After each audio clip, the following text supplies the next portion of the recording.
6 classic rock songs from the Beatles to Led Zeppelin topped the charts and filled arenas worldwide. But each one carries a story of controversy, regret, or darkness that most fans never knew existed. Copyright theft, connections with serial killers, and creative decisions that bands came to despise.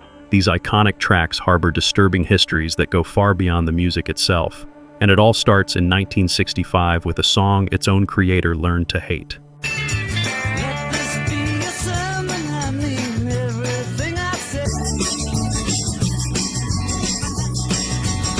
Run for Your Life, The Beatles. October 12, 1965, at the height of Beatlemania, brought the Beatles to EMI Studios in London, where they began recording their Rubber Soul album with a song John Lennon had written called Run for Your Life. 4.5 hours later, they'd completed 5 takes with the backing track finished on the 5th attempt, and by December 1965, when Rubber Soul released, this track closed out the album despite something deeply unsettling in its lyrics from the very beginning. Lennon lifted the opening line directly from Elvis Presley's 1955 song, Baby Let's Play House, taking, "I'd rather see you dead, little girl, than to be with another man," and simply building the rest of the song around that violent sentiment. His opinion of what he'd created would turn brutal in the years that followed, and by 1970 he admitted he never liked the song because it was just something he knocked off without much thought. 3 years later, he designated it his least favorite Beatles song, and in his final interview with Playboy in 1980, Lennon called it a song he always hated with no reservations. Music critic Ian MacDonald labeled it a dismal track with a lazily sexist lyric, but the darker context came from Lennon's own later admissions that he'd been a hitter and physically abusive toward his first wife, Cynthia Lennon. She recounted how Lennon once struck her outside a college bathroom after catching her dancing with his friend Stuart Sutcliffe, and that's when the song's possessive violence takes on a different meaning entirely. Paul McCartney offered his own perspective, saying, "John was always on the run, running for his life. He was married, whereas none of my songs would have catch you with another man." The Beatles never performed it live on their final tour, and in 1992, a Canadian radio station banned it for promoting violence against women. Rubber Soul still carries the track today, standing as a reminder of an era when violent possessiveness could be packaged as a pop song without anyone raising serious questions.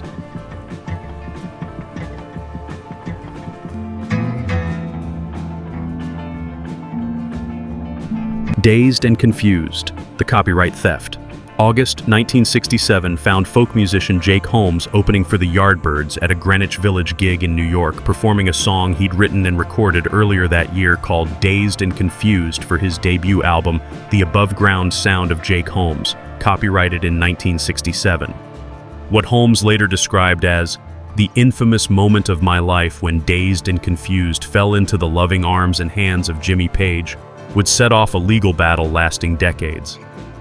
The Yardbirds, with Jimmy Page on guitar, began performing their own rearranged version that sometimes stretched to 45 minutes with improvisations, and when the band dissolved and Page formed Led Zeppelin, he brought the song along for the ride.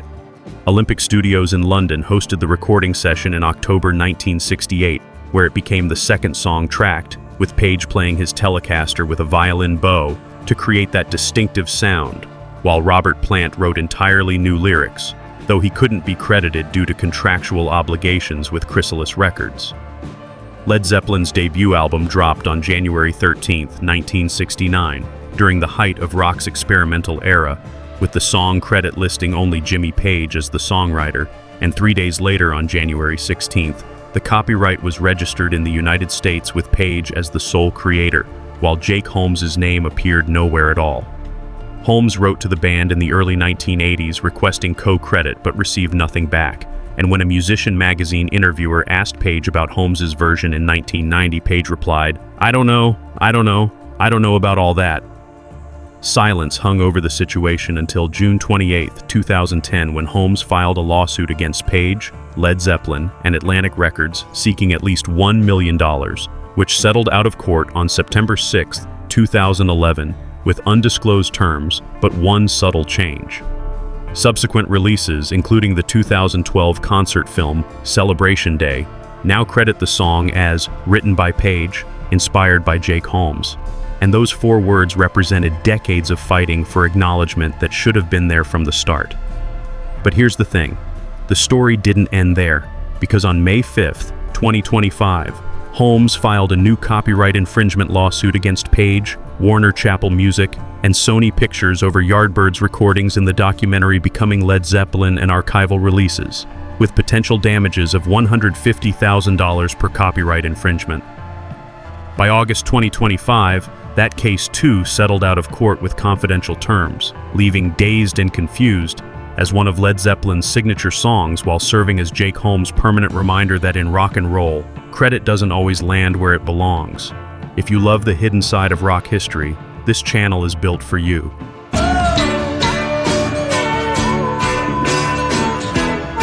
Maxwell's Silver Hammer, the song the Beatles hated. Early 1968 in Rishikesh, India, Paul McCartney began writing a whimsical tune about a fictional character named Maxwell, who goes around hitting people with a silver hammer during the Beatles' stay at Maharishi Mahesh Yogi's meditation retreat.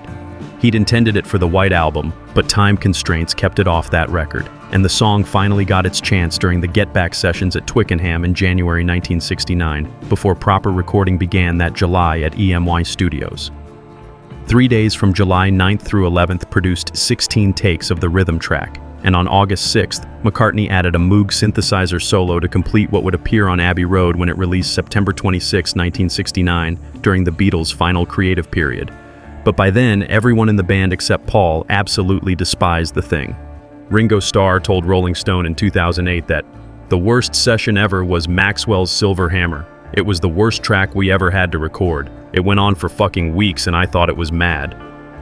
John Lennon, who missed much of the recording due to injuries from a car crash, said it really ground George Harrison and Ringo into the ground recording it, and called it granny music, without hesitation. George Harrison told Crawdaddy magazine that, "Sometimes Paul would make us do these really fruity songs. Maxwell's Silver Hammer was so fruity, and Paul's really writing for a 14-year-old audience now anyhow." So why did McCartney torture his bandmates with a song they couldn't stand? In 1994, he explained it was my analogy for when something goes wrong out of the blue, as it so often does, as I was beginning to find out at that time in my life, and I wanted something symbolic of that. So to me, it was some fictitious character called Maxwell with a silver hammer.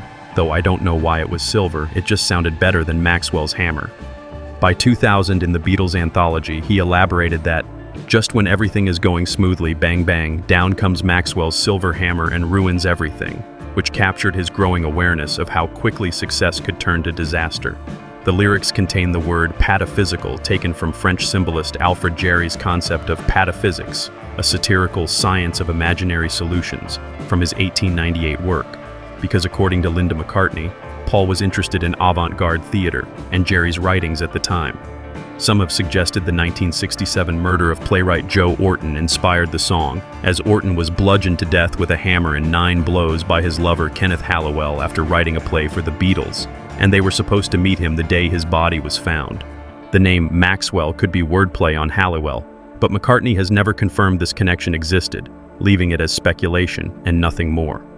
Rolling Stone listed Maxwell's Silver Hammer among 50 terrible songs on great albums in 2025, cementing its status as a candy-coated murder ballad that drove the Beatles to the breaking point and remains one of the most divisive tracks in their entire catalog.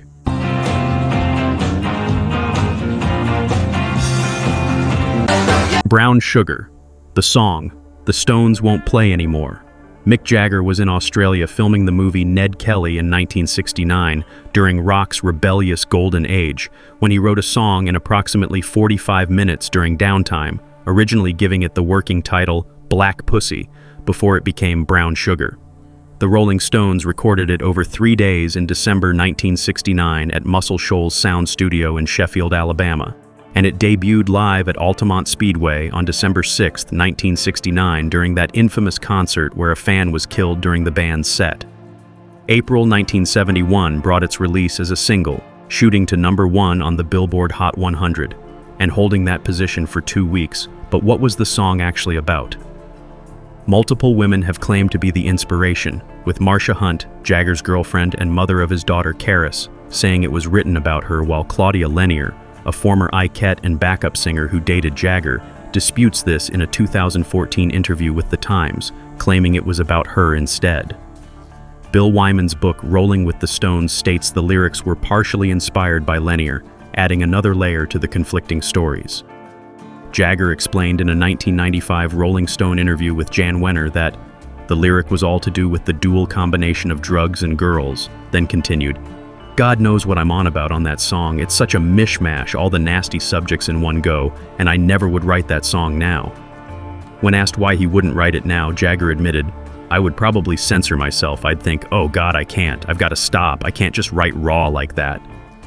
Music critic Robert Christgau described it as having provocative lyrics exploring slavery, interracial sex, and drug use, while Patrick Burke in his book Rock, Race, and Radicalism in the 1960s called it a lascivious celebration of sexual cliches associated with slavery. Daphne Brooks, director of Yale University's Department of African American Studies, went further by calling it the most popular song about the systemic rape of black women in slavery, which reframes the entire track in a way that makes its continued performance deeply problematic.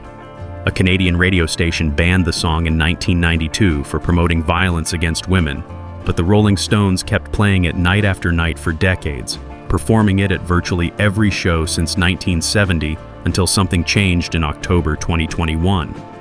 During their No Filter tour, the band quietly removed Brown Sugar from the set list without any announcement, and Jagger told the Los Angeles Times, "We've played Brown Sugar every night since 1970, so sometimes you think, we'll take that one out for now and see how it goes, and we might put it back in." Keith Richards had a different response entirely, saying, "I'm trying to figure out with the sisters quite where the beef is. Didn't they understand this was a song about the horrors of slavery?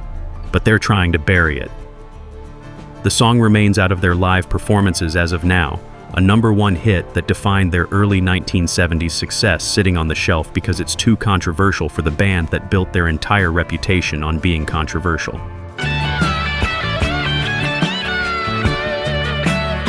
Hotel California, the Satanic Panic.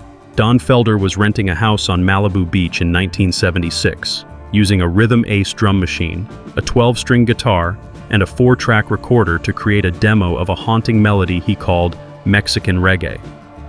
Don Henley heard it and described it as sounding like a Mexican reggae or bolero, and he worked with Glenn Frey to write lyrics that transformed Felder's music into Hotel California. February 1977 brought its release as a single, hitting #1 on the Billboard Hot 100 while the album sold over 16 million copies, and in 1978 it won the Grammy Award for Record of the Year.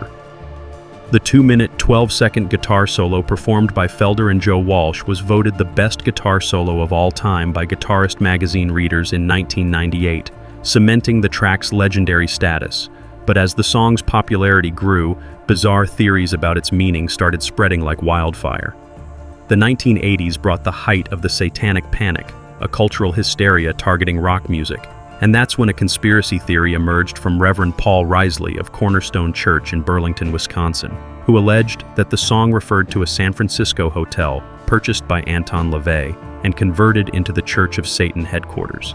Conspiracy theorists pointed to specific lyrics, claiming the line, "We haven't had that spirit here since 1969, supposedly referred to the Spirit of Christ leaving when LaVey founded the Church of Satan in 1969. And they insisted that if you played the song backwards, you could hear messages like, "Yes, Satan, he organized his own religion." It was delicious. The album cover fueled speculation because the photograph was taken at the Beverly Hills Hotel, but some mistakenly believed the shadowy figure in the inner gatefold courtyard scene was Anton LaVey himself. Snopes thoroughly debunked these theories in their comprehensive fact-checking report, and the band members themselves dismissed the claims entirely, with Don Henley explaining in a 2016 CBS interview with Gayle King that it's a journey from innocence to experience. It's not really about California, it's about America, and it's about the dark underbelly of the American dream, about excess, about narcissism, about the music business. Glenn Frey told the BBC, "Everybody wants to know what that song was about, and we don't know." While in an NBC interview with Bob Costas, Frey said he wanted to write something sort of like an episode of The Twilight Zone. The song has been performed live over 1,000 times, making it the third most performed Eagles song after Desperado and Take It Easy. And despite the conspiracy theories that swirled around it for years, Hotel California remains what it always was, a dark, atmospheric song about the excesses of the American dream rather than any coded message about Satan. 2024 brought Hotel California back into headlines during a criminal trial involving 3 collectibles experts charged with conspiracy over stolen handwritten draft lyrics, with testimony revealing that Frey and Henley wrote the lyrics in a Beverly Hills rented house with Henley doing most of the writing. The song that spawned 1,000 conspiracy theories was simply about the music industry that created it, nothing more sinister than that.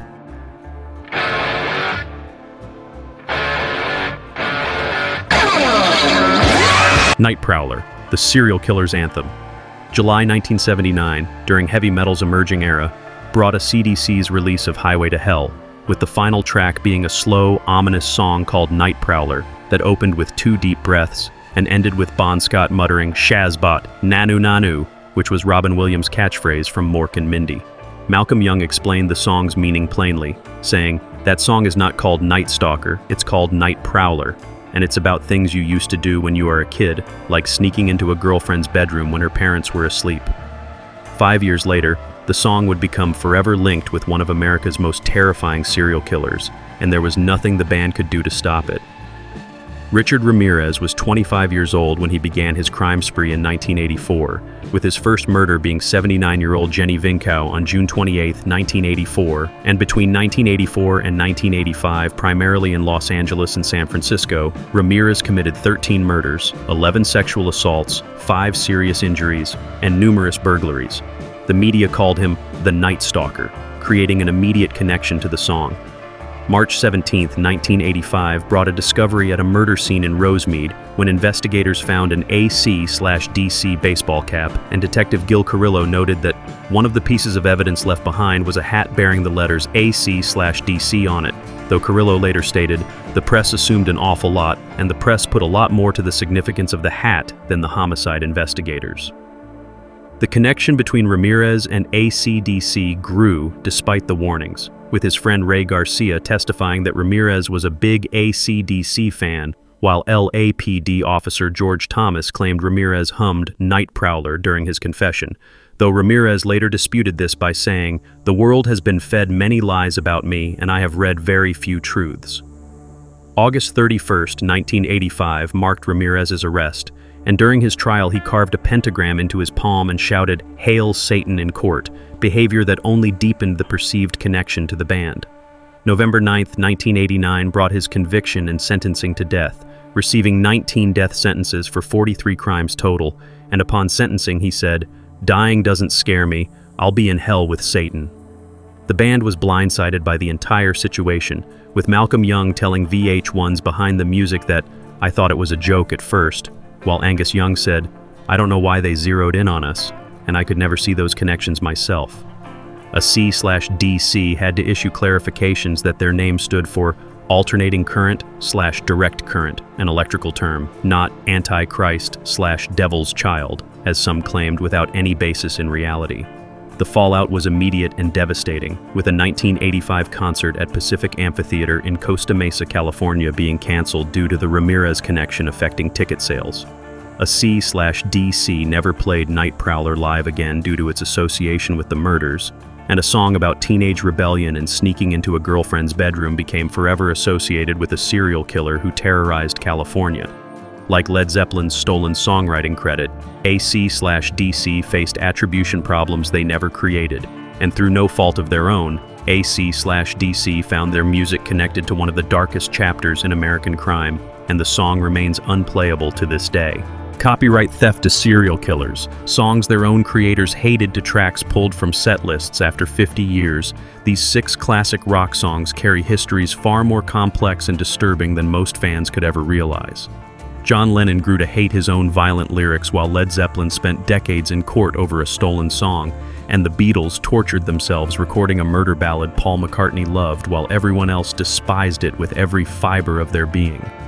The Rolling Stones finally retired a #1 hit about slavery. The Eagles spent years fighting conspiracy theories about Satan, and AC/DC watched helplessly as their song became linked to a serial killer's rampage through California. Classic rock radio still plays these songs every day, They're still on streaming services and greatest hits compilations worldwide, but knowing their stories adds a darker dimension to the music that defined a generation. Sometimes the biggest hits carry the heaviest burdens, and sometimes the truth behind the music is far stranger and more disturbing than any fan could imagine when they're singing along in their car.